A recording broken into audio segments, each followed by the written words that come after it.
Honneur et shalom à tout le monde. Là, c'est Bro Life qui vous parle encore sur le mystère de la théophanie et l'âme. Nous avons eu beaucoup de confusions selon les enseignements que nous avons reçus par les dénominationnels à propos de la différence entre l'âme et la théophanie. Nous avons une citation où Frère Branham a parlé en démontrant comment l'homme était un animal dans la chair, comme tout autre animal, comme les chiens, comme les chevals, comme les chimpanzés. Mais la seule différence, c'était au niveau de l'âme. Frère Branham démontre que l'homme avait l'âme et les animaux n'ont pas d'âme. C'est là où il y a aussi les mystères du serpent liés. La différence entre Adam et le serpent, selon Frère Branham, il dit qu'ils étaient identiques en toutes choses. Mais la seule différence était que Adam avait l'âme, mais le serpent n'avait pas d'âme. Que direz-vous? Parce que Adam a reçu l'âme. Dieu a soufflé dans les narines d'Adam. Frère Branham dit que le souffle de vie que Dieu a soufflé dans les narines d'Adam, c'était ça, l'âme. Donc avant, Adam était un animal, se promenait en Éden comme tout autre animal. Il vivait avec ce que nous appelons Amoya, c'est-à-dire le vent. Il n'avait pas le Saint-Esprit en lui. C'était seulement un animal brut sans le Saint-Esprit, sans l'âme. Il était alors le serpent. Parce que la seule différence entre lui et le serpent, c'était au niveau de l'âme. Le serpent n'a pas d'âme, mais Adam a l'âme. Donc une fois que l'âme n'est plus en Adam, il devient le serpent. Donc, Adam a commencé dans une dimension du serpent. D'abord, dimension animale. Il monte dans son esprit humain où il n'avait pas d'âme en lui. Il était le serpent. C'est pourquoi Jésus, quand il avait l'âme en lui, l'esprit de Dieu, qui était la théophanie, parce qu'il est le seul qui n'avait pas contourné la théophanie, il était Adam vivifiant. Mais lorsque l'âme l'a quitté à la croix, il est devenu serpent d'airain. Le péché jugé. Vous comprenez? Qu'il n'y a eu pas deux personnes, deux blocs, comme la compréhension dénominationnelle que les gens ont. Ils pensent qu'il y a eu un serpent ici, il y a eu Adam là-bas. Non, c'est un problème de conscendance. En montant et en descendant. Comme nous savons que nous les humains, nous comptons de 0, 1, 2, 3, 4, 5, 6, 7. Mais Dieu, lui, quand il a commencé à compter, il est venu d'abord du chiffre 8 de l'éternité, 7. Vous voyez? 6, 5, 4, en descendant. Et quand il est descendu jusqu'en bas, le péché a eu lieu là-bas. Il a commencé encore à monter encore, de 1 jusqu'à 7 pour retourner dans les 8. Maintenant, ici, c'était seulement pour vous faire voir que le seul homme là, quand il a l'âme, il est Adam. C'est-à-dire, il est homme. Mais quand l'âme n'est plus en lui, il est animal, un serpent. Comme Jésus, quand il avait l'âme en lui, il était Adam. Mais quand l'âme l'a quitté, il est devenu le serpent. Voilà pourquoi nous avons compris que le serpent est une personne. C'est un arbre. Frère Branham parle du bâton de Moïse, que Moïse a toujours dans sa main. Frère Branham parle que Dieu lui a demandé de faire une démonstration, de jeter le bâton par terre. Il a jeté le bâton par terre et le bâton là était devenu un serpent. Or, nous savons que le bâton là, c'était toujours Christ. C'était Jésus qui était Adam. Mais le bâton là n'avait pas de vie en soi. Mais Adam avait toujours les bâtons sans la vie dedans, ne sachant pas que les bâtons qui marchent avec ici, c'était le serpent. Mais au même moment, le serpent là était un bâton pour les humains. Mais Dieu, lui, quand il regarde le bâton, il voit que le bâton ici, c'est le serpent parce qu'il y avait le serpent caché dedans. Et pour Moïse, c'était le bâton.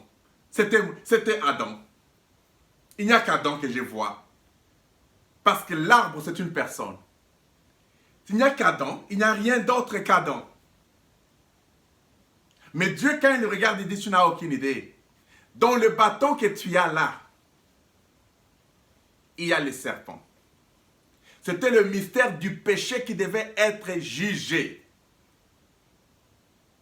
Et le péché, c'était le serpent en question, l'esprit humain caché dedans, dans la mort. Il a jeté les bâtons par terre, et le même bâton là est devenu le serpent. Il s'est étonné, c'était un cobra. Il dit, oh, mais le bâton que j'ai toujours eu chaque jour ici, c'est le serpent. Et puis il a pris ça. C'est redevenu encore le bâton. Frère Branham dit que c'était le type de la croix où Jésus devait devenir le serpent des reins.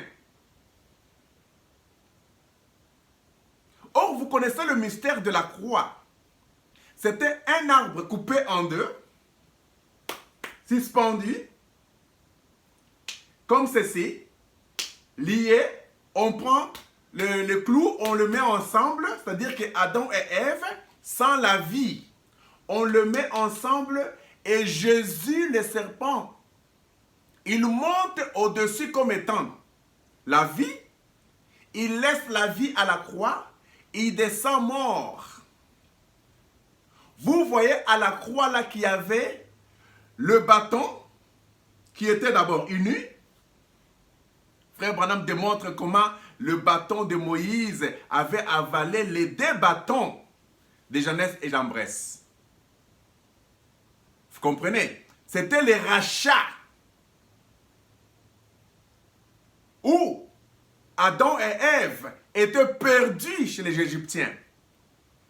Quand ils sont venus, il fallait qu'ils soient rachetés. On les a avalés par le serpent de Moïse, qui fit Jésus. Et tous, maintenant, devaient être dans un seul bâton. Et c'est le même bâton-là qui a vraiment fait que la mer Rouge soit séparée en deux. Toujours le type de la rédemption. Ce n'est pas notre sujet du jour. C'était juste pour vous montrer que la semence du serpent est liée dans toutes choses. Maintenant, pourquoi nous croyons que l'animal n'a pas d'âme? Mais nous croyons que l'animal a la théophanie. Nous croyons que l'âme de l'homme, c'est ça la théophanie. Si l'âme de l'homme, c'est ça la théophanie, et que l'animal a la théophanie, alors l'animal a l'âme. C'est une question qu'il faut se poser. L'animal a la théophanie. L'homme a l'âme qui est la théophanie. Si l'âme est la théophanie, automatiquement vous comprenez que l'animal aussi a l'âme alors. Mais seulement nous avons compris que les animaux n'ont pas contourné leur théophanie parce qu'ils n'ont jamais péché. Mais l'homme devait passer par le plan de la rédemption. Voilà pourquoi l'homme a contourné sa théophanie. Quand on parle de l'homme ici, on ne parle pas d'Adam. Adam est l'homme, la poussière. Bon, il y a un mystère de la poussière que je vais parler avec vous. Je parlerai avec vous sur le mystère des recyclages. Le corps que nous avons ici, frère Branham dit que j'ai existé depuis que Dieu a créé la terre. Pendant que la terre a existé, moi, Branham, j'ai existé. Moi, Bro Life, j'ai existé. Toi, tu as existé. Tous les arbres que vous voyez ici, ils ont existé. Toutes les maisons que vous voyez ici, ils ont existé. Parce que tout sont tirés de la poussière. C'est la même poussière de la terre que Dieu a créée au commencement. Frère Branham dit, quand Dieu a créé le ciel et la terre, tous nous étions la terre là. Mais ce n'était pas nos âmes. Parce que ce sont nos âmes qui font partie de la création de la terre. Donc, il y a une différence entre la terre et l'esprit. La terre que vous voyez ici vient de la parole parlée qui est la semence originale. Dieu a parlé que la terre soit et la terre fut. Et dans cette terre-là, il y avait tous les corps possibles qui existent. Nous ne sommes que les recyclages. C'est-à-dire que quand vous mourrez, vous partez dans les sols, on jette une semence dedans, là où tu étais mort là, la semence l'a grandi, c'est toi toujours selon les corps là, qui redevient sur la terre comme un manguier. Tu redeviens sur la terre comme un avocat. Tu redeviens sur la terre comme l'orange, selon la chair. Parce que partout où nous avons des semences, des champs ici, il y a des milliards d'années, des millions plutôt, il y a des centaines d'années où les gens étaient morts là-dessus. Et aujourd'hui, on a utilisé ça comme le champ. Là, on avait détruit les enfants d'Israël en Allemagne. Là, on avait tiré tout un groupe de gens, des centaines de personnes. On dit aujourd'hui en Allemagne, cet endroit-là a été vide pendant beaucoup d'années. Et à un moment donné, il y a eu des fleurs qui ont fleuri sur cet endroit-là. Jusqu'aujourd'hui, ce sont des très belles fleurs. Les gens ne comprennent pas. Mais les fleurs là, ce ne sont que les poussières de la terre selon la semence qui pousse. Mais c'est la terre en question qui est là. Ce sont toujours des corps qui sont retournés à la poussière. C'est pourquoi il est écrit que vous venez de la poussière de la terre, vous retournerez à la poussière de la terre. Et tout ce que nous faisons ici, de maisons que nous les construisons avec la poussière de la terre ici. Ce sont des corps, des gens qui sont morts il y a des années, que vous prenez, vous fabriquez des briques pour faire des maisons. Nous vivons dans des maisons, des corps de gens. C'est le recyclage. C'est le recyclage. Quand vous allez là-bas, c'est le riz qui va pousser là-bas. Vous allez manger le riz. C'est le recyclage, bro. Mais l'âme ne passe pas par le recyclage.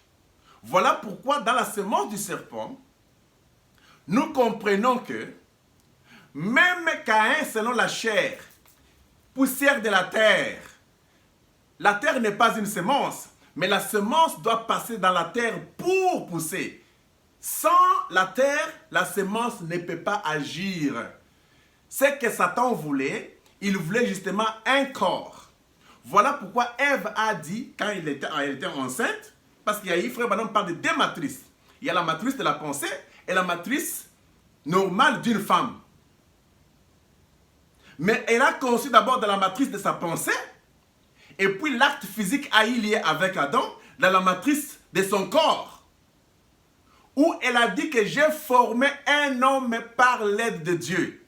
Est-ce que vous croyez que si Caïn, dans la chair, était la semence de Dieu, Ève pouvait dire que j'ai formé un homme selon l'aide de Dieu? Donc, elle a formé une motte de terre selon la loi de la nature. Caïn, dans la chair, était le fils d'Adam et Ève. Mais dans l'esprit, il était la semence du diable. Il était la semence du serpent. Parce qu'il est venu selon les émotions et les sentiments de l'esprit humain. Tout être humain qui existe sur la terre ici est semence du serpent. Voilà pourquoi on dit que Jésus-Christ n'a pas été conçu par les sentiments et les émotions humaines. Il n'était pas la semence du serpent. Il était la semence de la femme selon la promesse. Mais nous tous ici, nous sommes les semences du serpent. Pourquoi? Parce que c'est par les esprits humains, les émotions et les sentiments que nous sommes conçus. Le raisonnement et tout ça. La terre n'est pas une semence. Mais la terre a besoin de la semence. Le créateur de la terre, c'est Dieu.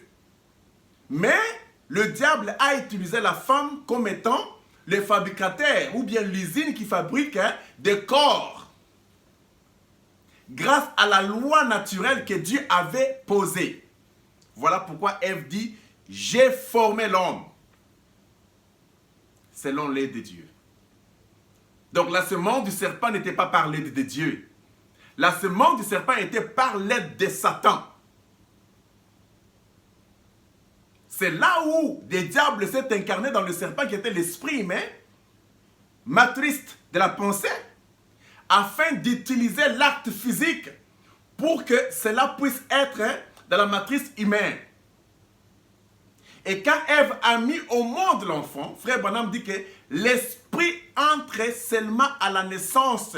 Lorsque le corps est encore dans le sein de la maman, ce ne sont que des muscles. Ce n'est pas ça la semence. Et une fois que le corps sort, c'est la terre, la semence entre maintenant. Frère Branham dit que c'est là l'âme de Dieu entre en toi, ou l'esprit du diable entre en toi. Donc la semence est semée lorsque la terre est là. Elle est encore fertile quand elle vient de naître.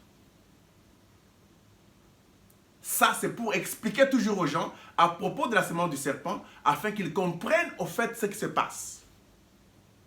Alors nous retournons un peu plus vite pour les problèmes de la théophanie. Quand est-ce que la théophanie a commencé? Parce que la théophanie a un commencement. Mais elle est éternelle par sa nature. Frère Branham dit qu'au commencement était la parole. Frère Branham explique que la parole là, c'est ça ce que nous appelons les logos. C'est ce que nous appelons la théophanie.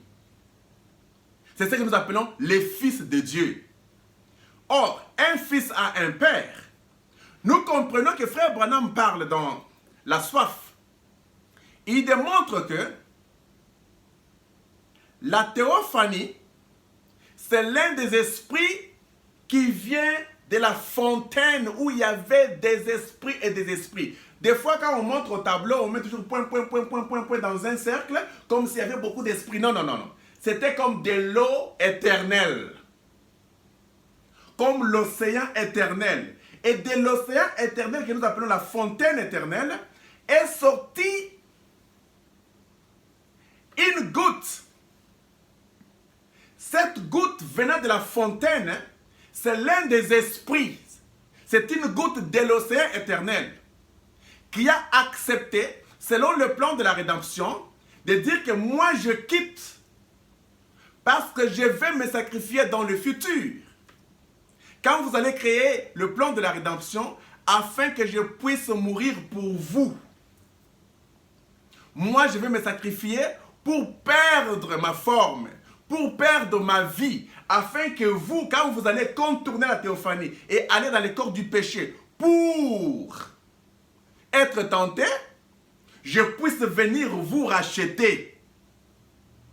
C'était le Fils de Dieu. Le Fils veut dire quelqu'un qui vient d'eux. Moi j'ai mon fils, par exemple mon fils Bob.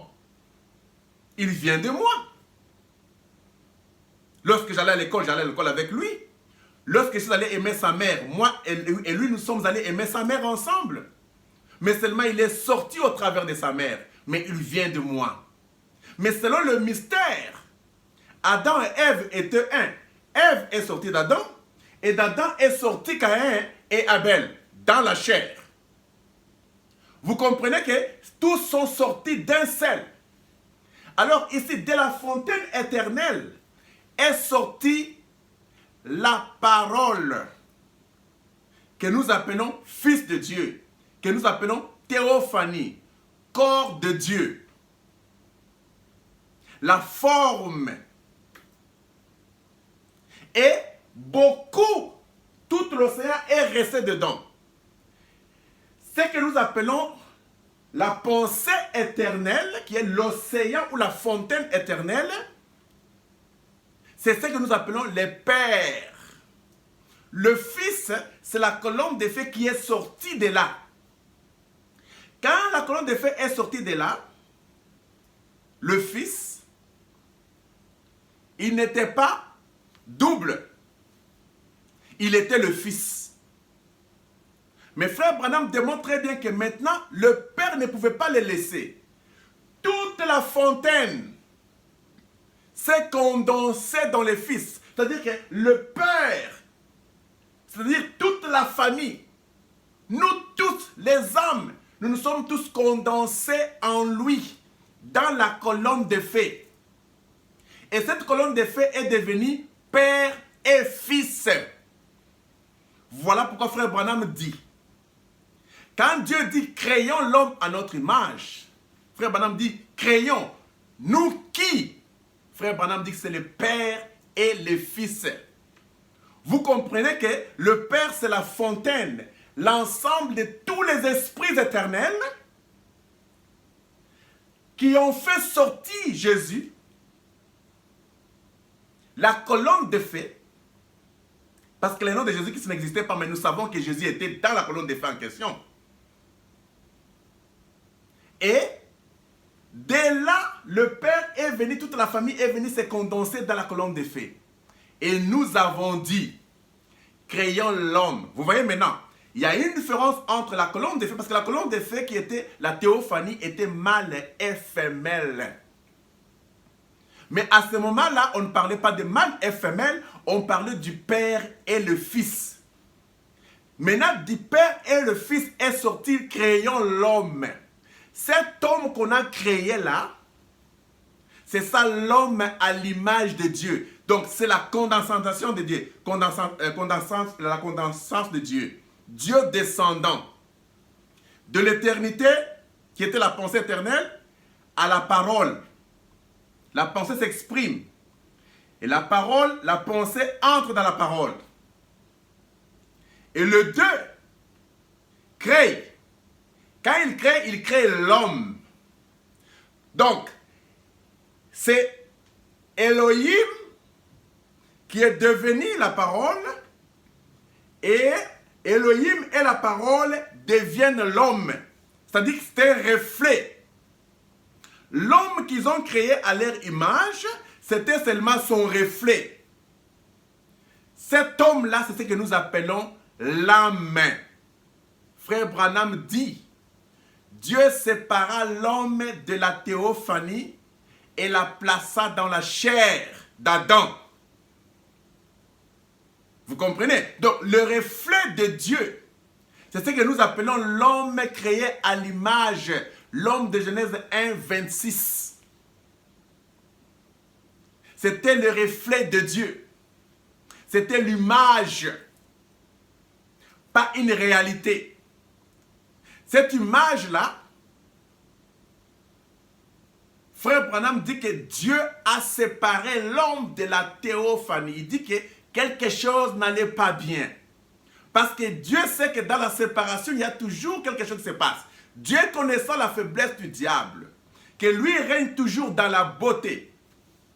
Qu'est-ce que Dieu a fait? Dieu a pris Adam et l'a mis par terre. Parce que Adam, quand il a été formé selon la poussière, par la poussière de la terre, Frère Branham me démontre très bien que pendant que Dieu formait l'homme là, c'était sous le tonnerre et les éclairs. Le mystère des tonnerres et des éclairs, c'est le mystère de la création. Où Dieu formait l'homme avec plusieurs façons. L'homme était composé de beaucoup de choses. Les 16 éléments chimiques, des calcium, des fer, et ceci, cela, tout ça, il met tout ça ensemble, il forme l'homme. Mais le grand mystère, c'est de voir qu'il sépare l'homme de la théophanie, il le place en Adam. Voilà ce que nous appelons l'âme. Quand on sépare l'homme de la théophanie, c'est-à-dire que l'homme quitte sa position, il contourne la théophanie, il entre dans le corps humain. Pourquoi? Pour être tenté. C'était ça tout. C'était ça le plan même de la rédemption. Voilà pourquoi Frère Branham dit que Dieu souffla dans la narine d'Adam et l'homme devient une âme vivante. Maintenant, l'âme, c'est la partie de la théophanie. C'est la partie femelle de la théophanie. Vous comprenez? La théophanie, c'est la partie du Père. Donc, la théophanie, qui est la parole, c'est toujours au féminin, vient du Père.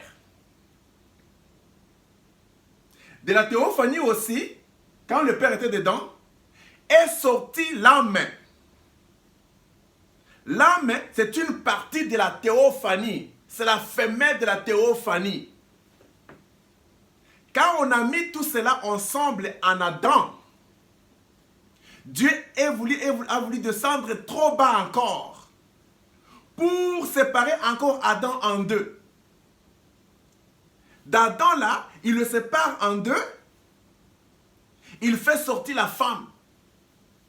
Une beauté.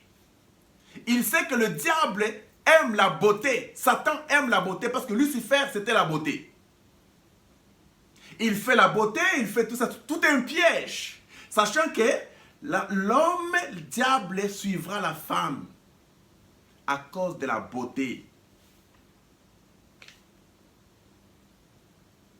Et Adam était séparé en deux. Même son âme là était séparée en deux. C'était toujours la même âme là, mais la partie femelle entre encore dans la partie femelle corps là.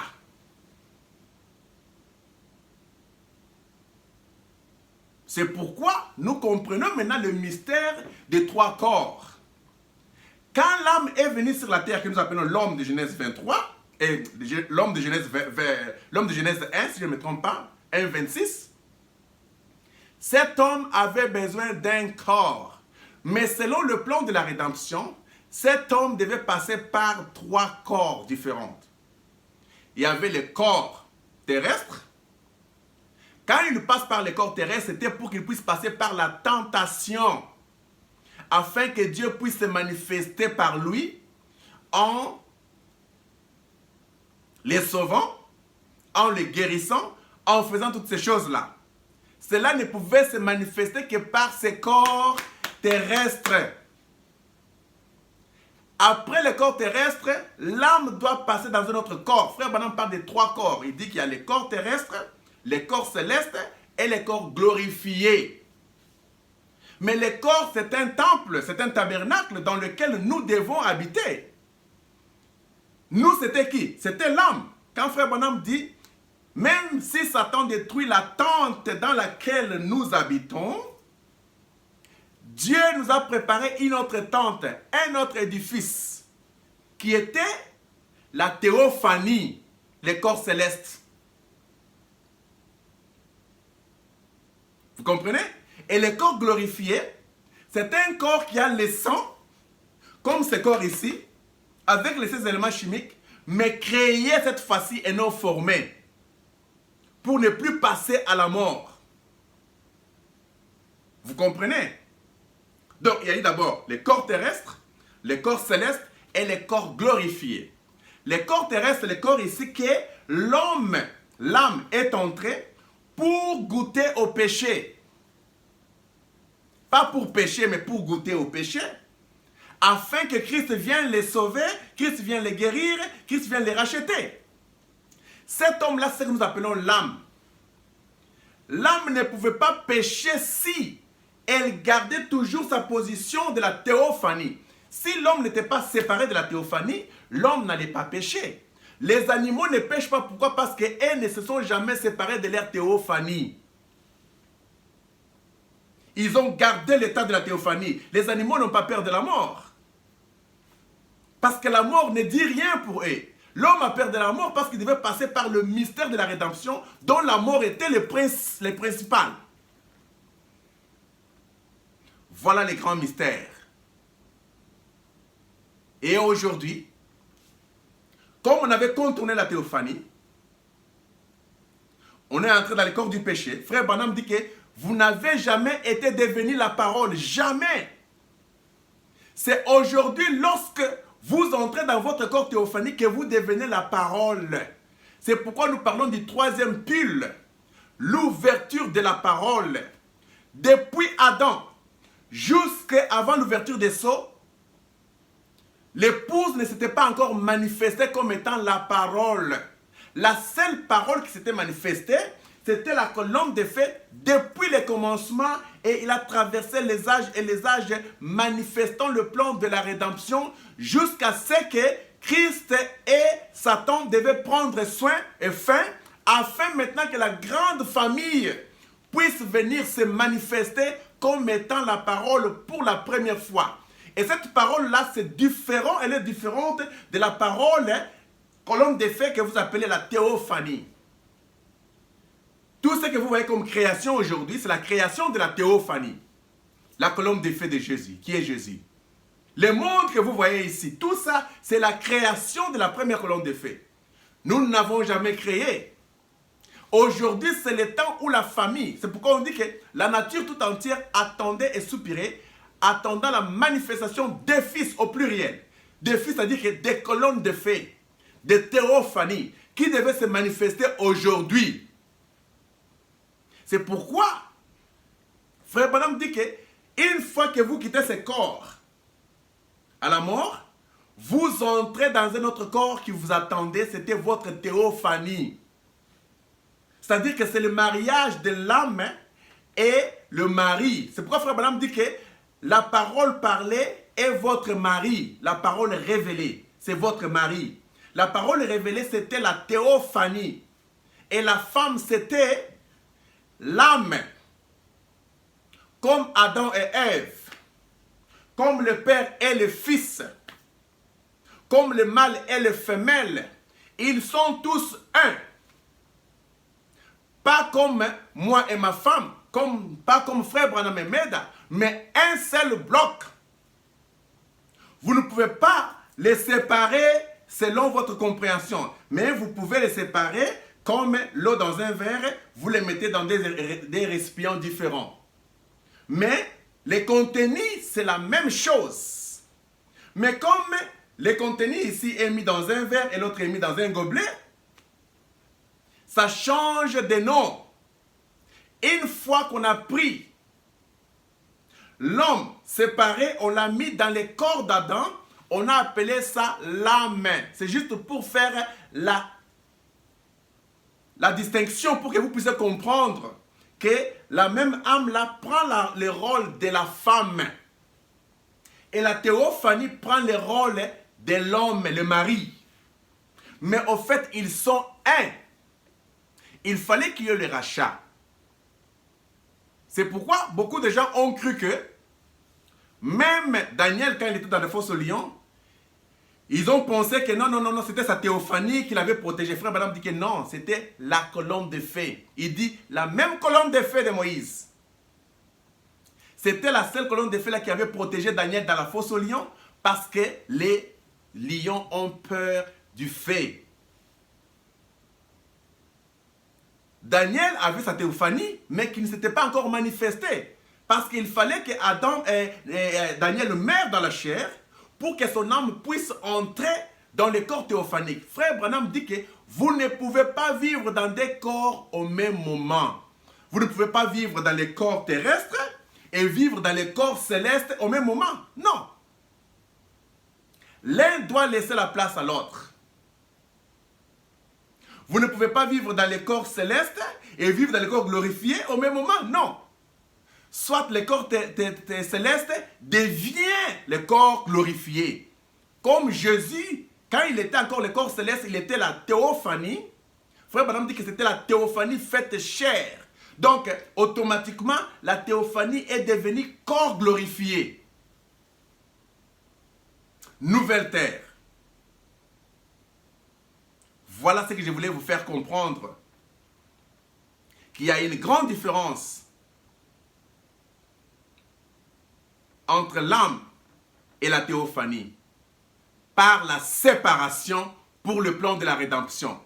Mais comme c'est l'homme qui garde les noms, vous voyez, la théophanie ne pouvait pas perdre le nom de la théophanie. C'est la femme qui doit porter le nom de son mari. Quand la femme part, elle perd le nom. Quand l'homme a été séparé de la théophanie, comme Frère Branham le dit, on a appelé l'homme là l'âme. Mais la théophanie a gardé son nom. Quand l'âme devient s'unit à la théophanie, l'âme devient la théophanie. C'est pourquoi nous croyons que l'âme, c'est la théophanie. Mais pendant qu'elle était dans les corps terrestres, on l'appelait âme. Quand elle quitte les corps terrestres à sa mort ou à l'enlèvement pour entrer dans la théophanie, l'âme devient la théophanie parce que l'âme et la théophanie, c'est la même personne. La même personne à double nature. Vous comprenez ça? C'est ça les grands mystères. Frère Branham dit, nous n'avons jamais été la parole. Nous sommes devenus la parole aujourd'hui. Samuel, quand il était mort, il a quitté le corps terrestre, il est entré dans son corps théophanique. Quand on l'a invoqué par dents d'or, les corps qu'il avait là, c'était les corps parole. Sa théophanie, mais qui n'avait pas encore rajeuni. Il fallait que Jésus vienne pour le rajeunissement de toutes les âmes qui sont venues depuis Adam. Il fallait que Frère Branham vienne pour qu'il y ait rajeunissement des âmes, de toutes les âmes qui sont venues depuis le temps de Jésus-Christ jusqu'à aujourd'hui. On est à la ville. Je pense qu'on va continuer avec la deuxième partie pour que je puisse vous expliquer très bien ces grands mystères de la colombe des fées que toutes les âmes sont devenues aujourd'hui. On est à la ville. Je pense que c'est ça la grande explication. Voilà pourquoi nous disons toujours que nous n'avons pas besoin de citations. L'âme n'a pas besoin de citations parce que les citations viennent de l'âme. Même quand on dit que les citations ou les brochures sont les témoins sans la vie dedans. Jean-Baptiste était le témoin fidèle. Il était le témoin ayant l'Esprit de Dieu en lui. Il était le témoin de Jésus. Quand les témoins fidèles arrivent aujourd'hui, Frère Branham dit que l'épouse est le témoin fidèle.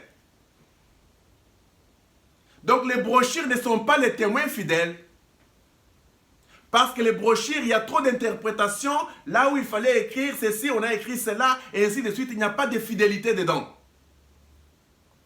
Alors, tous ces témoins-là sont du passé. Parce qu'aujourd'hui, les seuls témoins, c'est l'épouse elle-même. Elle est son propre témoin sans faute. Voilà pourquoi l'épouse ne dépend pas de la Bible, l'épouse ne dépend pas des brochures, l'épouse dépend d'elle-même. C'est l'inspiration qui compte. L'inspiration est plus que ce qui est écrit. Donc, nous n'avons pas besoin des témoins aujourd'hui. Parce que ce sont les témoins sans l'esprit. Il n'y a pas d'esprit dans les brochures. Les apôtres étaient témoins parce qu'ils avaient le Saint-Esprit en eux et ils avaient l'âme en eux. Dans des brochures, ce ne sont que des poussières de la terre. Sans rien dedans. On est à la ville. C'était BroLife qui vous parlait un peu à propos de ceci. Shalom. Et on parlera la fois prochaine. Merci et au revoir.